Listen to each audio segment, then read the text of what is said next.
welcome back to another episode of Playmaker's Perspective. I'm your host, Tyson Norton, and today I have with me a guest that was very influential and helpful to me in my journey and still is to this day. And the topic for today's podcast is the importance of a strong support system. And today's guest is someone who's been a part of my support system. So, introducing to you guys my cousin, mentor, and coach, Jordan Smith. Thanks for having me on the show.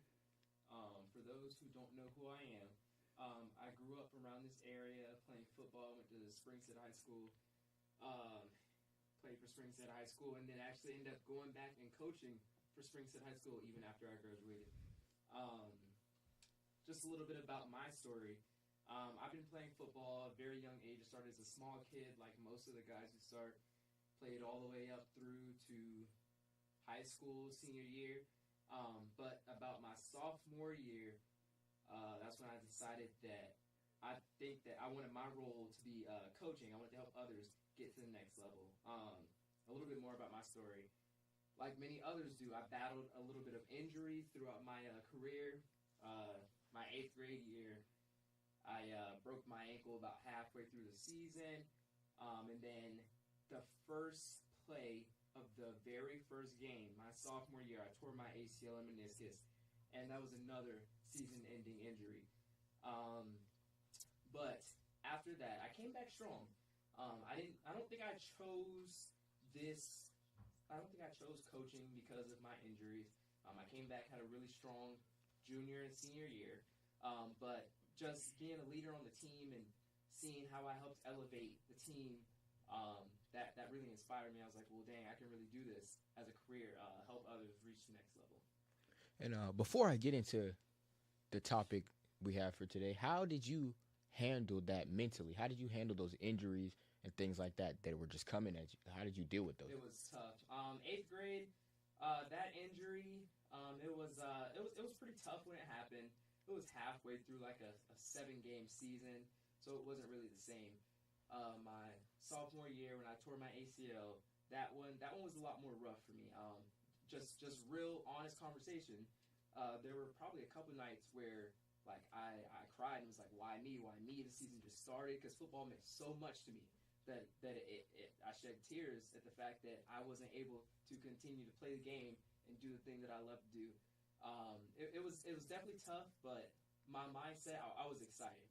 I healed pretty quick. Went to physical therapy a little bit, did a lot of outside training. I was ready to get back on the field and just kind of show everybody what I could do, because the narrative is, especially with like an ACL injury, is you come back, you're not the same. Yeah. And I proved that. I was like, you're right, I'm not the same, I'm better. So I put in a lot of work during that offseason. Got a really long offseason before the next season so that I could come back better. Yeah, I've had my fair share of injuries. I don't plan on getting any more. So what inspired you to get into coaching and mentoring younger athletes and players? I would say just back to the love of being able to help others. I mean, that's just me as a person. I'm always trying to help out where I can. But just trying to give people the opportunity to go somewhere where, I mean, I very well could have, but just that next level. It's not easy, and I don't think a lot of people realize how much work it takes to get to the next level of football. And keeping it on task of the episode, a lot of people don't realize how much support these athletes need to get to the next level of football. So there are people who do have that. For the people that don't, that's just where I come in. That's where I feel like I'm necessary to help those who don't have that support system. So like you said, that is where you come in, and that's honestly where you've come in my situation, and I'm very thankful for that. You've been that kind of male figure, male role model, and male support in my situation. So now, speaking on that, like, what does it mean to you to be a part of my support system, and how do you approach it? To me, it means everything. Your family, family comes first, or God comes first. Family comes second in my eyes. But just being able to see you grow up and just working hard towards your goals. I mean, there's been ups and downs on your journey, but just the fact that you stayed strong throughout your journey, that means a lot to me. And then like that makes me feel good, especially knowing that at some points I kind of assisted you in reaching some of your goals. Um, which is again like that's just me as a person being able to see somebody else do the things that they want to do and reach their goals, and all that means the most to me. And then just approaching being in that role of your life. I mean, like I said, as family, is how you're supposed to be for family. You should be ready to do whatever it takes to help them reach their goals for sure. Very. Now, speaking on being family, how do you balance that? Like being my cousin, but also being my role model. How do you balance between the two? Balancing, I mean, basically, we got a group chat. We text all the time. Just kind of listening to you and seeing how you're feeling to see what you need at the moment. I think there are times where we're texting and you need a motivator. I think there are times that we're texting and you need just advice on something actually in the game. What kind of coverage is this, or what can I do that would work against this coverage? And then there's times where we're just joking, and I'm your friend, and I'm your cousin, and we're just chopping it up or talking about something unrelated to football. So it's a pretty easy balance, but it just starts with listening, not just kind of being the person who talks all the time, but just getting an understanding of where you are at the time and what you need. So really, it's you kind of find a way to still be a part of my support system when it comes to football and outside of football. So I feel like Absolutely. that's how you kind of you approach it and Absolutely. bring that balance. So now speaking, bringing it back to football, what do you think makes a great player, an athlete? Like what makes a great player? To me, making a great player, when I was in high school, they used to say three words every practice.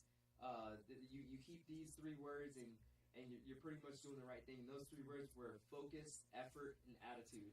I think that pretty much, in a way, covers everything. I also think being coachable, uh, being able to handle critique, make adjustments, being a leader, all these things, and then just staying self motivated.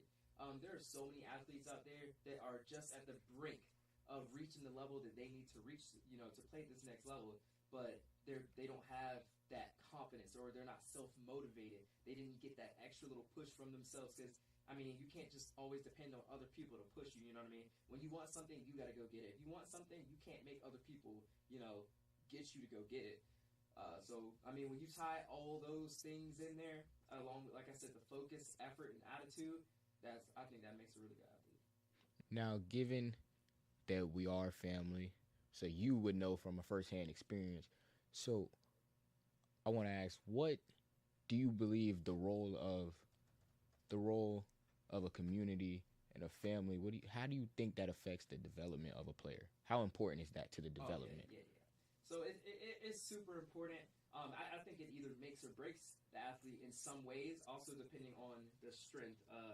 Some people have a lot more mental toughness than others. There's so many people out there that I mean they don't reach their goal, and they blame it on where they're from. To a certain degree, I think it has a huge effect. I don't think it's like the final say all in how the success of a player. Let's just say, but I do think it's very important. It does make it a lot easier for athletes, academically, athletically, just as a human being. You kind of almost take on a lot of traits from what you surround yourself with. So having a community, or let's say a family, like a go-getting family, it's like, okay, this is what you said you want to do. All right, let's go get it, no matter what.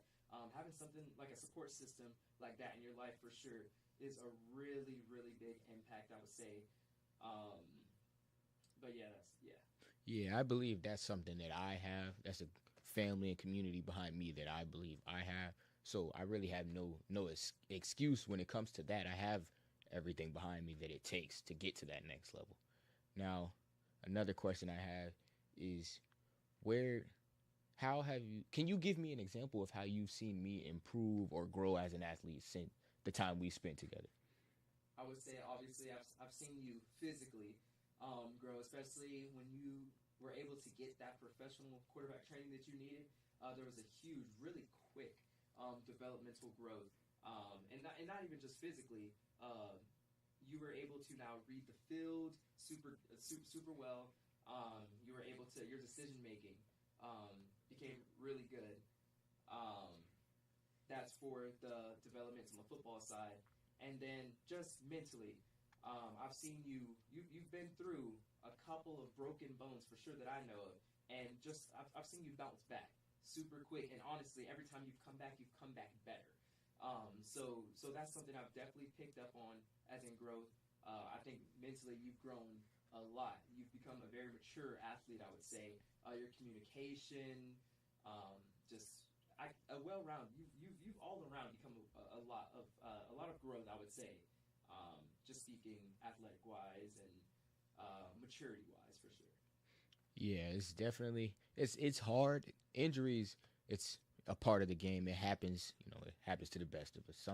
It's not something you want, but the only thing you can really do is come back better. And that's all I really try to do every time that has happened to me.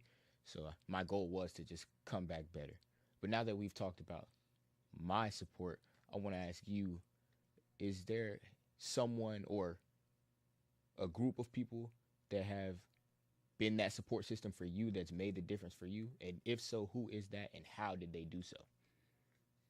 I would say if I have to like single out where the most support has come from, I would say my mother would have to be the most support that I've gotten.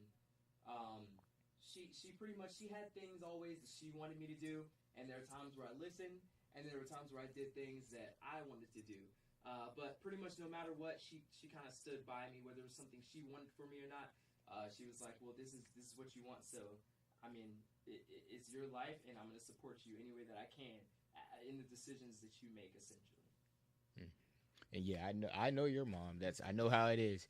She's gonna stand behind you 100%. Now, given that you've played football, you've been through the tough times, you've been through the hardships, the ups, the downs, and all of it. So, what is a lesson that you've learned throughout your experiences in the game? What is a lesson you learned that is beneficial to me and younger athletes that may be watching today? I would say the biggest lesson I learned was learning the difference between excuses and reasoning. I was definitely an excuse maker, 100%. I would do something, it'd be wrong. I'd be like, I explained what in my head was reasoning. But looking back on it from now the coaching perspective, looking back at the athlete in me, it was definitely excuses. So once I was able to, when a coach was correcting me, once I was able to say, yes, sir, and instead of just kind of blurting out the excuse in the moment, it helps me a lot. Now, as a coach, since being on both sides of that now as a coach, I know when people are making excuses. Uh, and I hope basically that everyone kind of learns the difference between reasoning and excuses. It's really tough though. It's easier said than done. Basically, the only way that a lot of people learn that is just by athletic. I like to call it athletic maturity. I don't know if that's actually a thing. That's just what I call it. But um, I would say that's the biggest thing is learning the difference between reasoning and excuses. Not talking back. Respect is a huge thing. I would say it doesn't matter if you're talking to a position coach.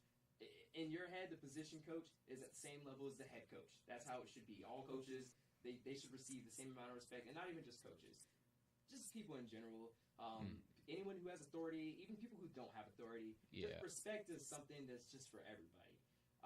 So yeah, respect, learning the difference between reasoning and excuses, and just giving everything you got, effort, and having the right attitude. Because the thing is if you give 100% effort with the wrong attitude, the effort's probably not going to where you want it to go. But if you make sure you maintain a good attitude about something, then your effort kind of shines through because you're putting all the effort in the right place. So, would you say being able to discern between excuses and reasoning, would that make a player more coachable? And how far or how important is being coachable I would for an say athlete? yes. That would definitely make a player more coachable. And being coachable as an athlete is, and at any level, they'll tell you this as a coach, it's probably the most important important thing.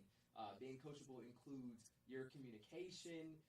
It includes being able to make adjustments. That's a big thing, because if, as a coach, I'm having to tell you the same thing over and over, and you're doing the same thing, it gets pretty frustrating. So a part of being coachable, a lot of people leave out the making adjustments part, but I think that's one of the most important things of being coachable. So what really keeps you motivated to give back to the next generation of athletes? I think just me as a person, I like to try to help out wherever I can, and I think I said this a little bit earlier, but just kind of seeing other people reach their goals is motivation. Like every time I see someone that I watched all the way through middle school, high school, I watched them get to go play at the next level, college, or I see they make it to the NFL. I mean, that brings joy to me. Um, you just you can't be jealous as a person. This is a personal thing. You can't be jealous seeing other people's success. You should that should bring joy to you. Seeing people that you were close to at some point, or someone that you helped reach their goals. I mean, that should bring you joy. So that's kind of what keeps me motivated. It's not even just football for me. It's pretty much anything that I help somebody do, or even if I didn't help somebody and it's just somebody I knew that reached their goals. It's like a motivation for me to just try to help out where I can. Because you never know when someone's going to be able to help you take that next step in whatever you're doing to reach your goal. Yeah, always try to put out the energy that you want back, the things that you want to receive. Try to put that out into the world. That's kind of what I try to live by. But we speak on the pressure of being the player, but nobody ever really asks, what's the pressure of, how do you deal with the pressure of being a role model? And what advice would you give to someone that's looking up to you? The pressure, I would say, of being a role model is kind of feeling like you always have to do the right thing. I mean, I'm human. I make mistakes. Sometimes I'm wrong. Sometimes I'm right. So there is a bit of pressure when you know that there are people looking up to you, just trying to make sure that you don't do the wrong things. I would say any advice to others that look up to me, it's just kind of the same thing I live by. Is always try to be of service to others. Just always try to help others in any way you can. I mean, if we all live by that logic, you know what I mean? Everybody's helping each other. I mean, we can reach our goals. So that's just any advice for people who look at me as a role model. That's just my number one thing, is always try to help others. Just help out where you can. Mm-hmm. So throughout your career of playing or coaching or just being a mentor at all, what would you say was your favorite moment? If you could pick one, what would your favorite moment be? I would probably say my favorite moments didn't come back again till I was coaching, and being able to see a group of young men, JV team and varsity team, have a really good season. Um, Seeing some of them end up with offers and stuff like that. That's the stuff that made me the most happy. I think out of playing and coaching, I was the most happy whenever I was coaching, and being able to see others succeed for sure. What are your plans? Do you plan to maybe go start your own program? Do you believe that you want to become a head coach, offensive coordinator? What are your goals within the next, say, 5 years in this coaching industry? I would definitely say that I want to be a head coach. I just have so many ideas, so many philosophies, and then honestly, I wouldn't even say I didn't create any of this. It's all just a matter of being able to see what other coaches are doing, seeing what works, seeing what doesn't work, seeing what I like, seeing what I don't like, and being able to combine them.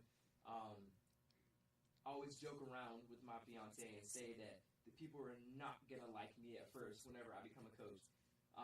It's just I have in my head I have a standard, and it's not an unreachable standard. It's a standard that I feel is necessary so that I can get everyone to the next level. Because and here's my thing: I want to stop at high school. I just want to be a high school coach, because I feel like that is super duper important. There are so many potential. There's so much potential, I would say, in the high school kids, and some of them don't make it to the next level. But I would say I would want to be a high school coach. And as a high school coach, your job is to get players to the next level. That is your job as a high school coach. And as long as you were doing right by your coaches and you were setting a standard for your players, I mean that's what's gonna happen. You know what I mean? You work them. You make sure you work them hard, and basically, yeah, you got to create a culture. That's the biggest part. That's the biggest thing I would say with a lot of programs is they don't create cultures. They have teams, not culture. Culture is something. No matter who graduates, who moves up, who comes in, it's going to be the same result. You're going to have that same consistency.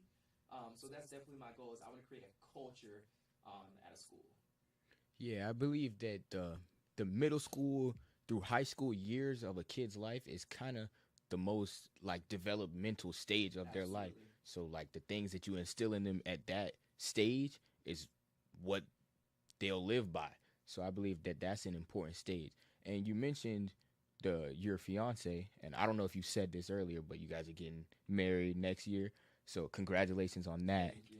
But speaking on her, how has she supported you in this coaching industry and being a mentor and role model? How has she been able to be a part of your support system? So she's been very supportive. I would say one thing that does help a lot is that she was a weightlifting coach.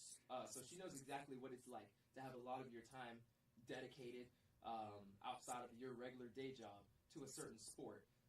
So with that experience of hers, she was able to kind of cling on, hop on, get on board. She understood. I love that she understood that football wasn't going anywhere. She gets it. She was like, well, this is your heart. This is your everything. You know what I mean? And as I can't think of a time where football won't be, everything to me. Now there is different roles. I went from a player, now I'm coaching, and then eventually when I'm older, it's just going to be me watching it and making her listen to my analyzing of games. But Yeah. she was able to really cling on, and she knows I have the right heart about it. Like back to me as a coach, I would say, sorry, I'm gonna backtrack.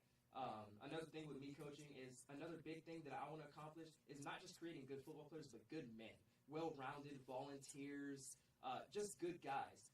Because there are some people that are just not gonna play at the next level. Maybe they might decide they don't want to. I think that if everyone puts in the time and the effort, they're capable. But there's just some people that are gonna choose not to play at that next level. But I want to be able to know that, okay, well, I still created good men from this very disciplined, honest, hardworking men. They're going to do good at whatever they do in life. So sorry I had to backtrack. But Mhm. her knowing all that about me, and trusting me, and me just being upfront about like my intentions and things that I like and am passionate about, she was able to really hop on board. I personally think it's because she knew she couldn't stop me from doing it. Yeah, But there's nothing. She. but yeah, no, I was able to reel her in, get her on board, and I feel like she's going to be very supportive and very proud of everything I accomplished as a coach. It's very good. It's very good that you guys have that relationship and you're able to be that support for each other. So, and last but definitely not least, I want you to leave one jewel or one gem that me and the viewers can take with us as we continue our journey as an athlete. I would say as an athlete, we kind of touched on it a little bit, but just remaining a well-rounded person, which is coachable. Like I said just now, well-rounded as in volunteering, always trying to help others, be a leader. Leader, just not telling people what to do, bossing people around, but also helping others where others need help. That's another part of being a leader. Um, just just be a good person, honestly. And being a good person takes you a long way for sure. I believe that take it to be great in football, it requires you to be great outside of football. Absolutely. So I believe that if like you said, we grow to be good men, it doesn't matter what we do in life. If we're good men, that's the most important thing. And football is the game of life. So it'll teach you all those things. It'll teach you how to deal with hardships, and it teach you how to deal with your wins, not get too big headed, things like that. So I believe football's football is one of the most important games, especially in our lives. But yeah, with that being said, I want to thank you for coming on here today Thank you and for having me. being able to share your perspective on things. And yeah, just thank you again, and congratulations on you guys getting married. Thank you. Make sure you guys like, comment, and subscribe. Turn on the notification bell if you guys want to be able to be here for the next episode and be notified. And like I always say, play every game like it's your last. Peace.